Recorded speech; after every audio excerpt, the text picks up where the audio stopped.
Something that we've always said, and we've always had as a goal, is that you would play your in-game character as if you were really in combat.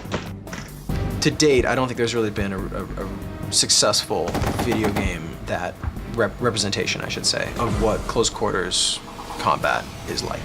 Also, we're able to create much larger environments than we've ever been able to do before.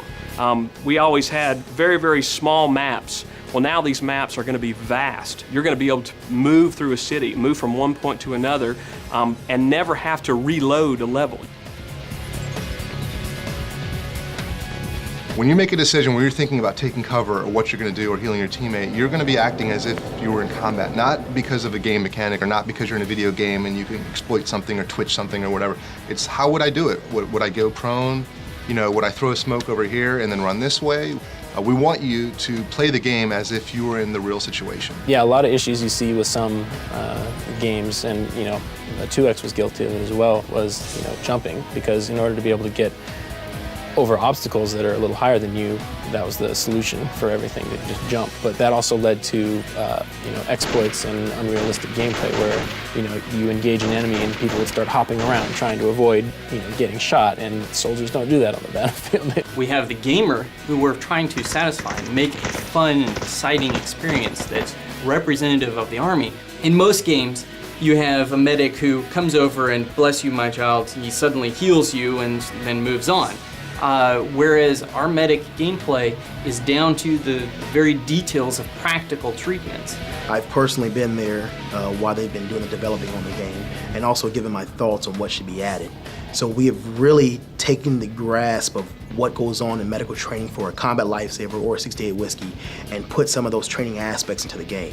This is as real as it gets. This is the real thing. It's nothing simulated. It's exactly what we do in training as a CLS or as a medic. In most games you see the character reach to an amorphous place somewhere on the body, and then the mag comes out of nowhere and slap it up. We've actually gone in and made a much higher detail version of that. I can see myself pull out my clip from my pal's vest, put it into my weapon. This is high realism at its best in a video game.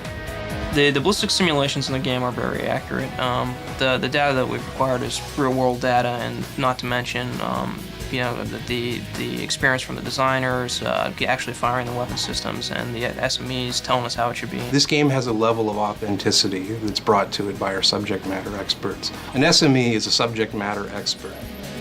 We have access to active duty soldiers who are still going on deployments, and they are in the living, breathing Army, and they know what's the most up-to-date information. Being portrayed in the game is very overwhelming. Of course, of law, to be nominated to be a part of the Real Heroes program is a very, very great honor. It's great to tell not just my story, but the story of the guys I served with and the story of the U.S. Army. My interaction with the SMEs when they come here is basically I just soak up every little detail I can get from them. Ask them about weapon systems that I'm not familiar with, or they obviously they've handled them, used them a lot more than I have. Every time they're here, I don't get any work done because I'm spending the whole time bugging them. Okay, let's get another take on that. We're rolling. Well, the sound in America's Army 3 is authentic. Outstanding! That's the kind of effort I'm looking for. If it's anything that deals with Army equipment, we get the real stuff. Having a sound booth and having a wide variety of gear that we can take out into the field for recording allows us to bring in actual drill sergeants, actual soldiers, and we can go out into the field to a range, set up mics, and record real weapon sounds. Actions being pulled, magazines being inserted and removed, explosions. We've gone out to the Picatinny Arsenal and recorded the M320, which nobody has at this point. The Army's just beginning to field it. If you had access to one, you would know that's how it really sounds. I want 110%. Huh? Go, go, go!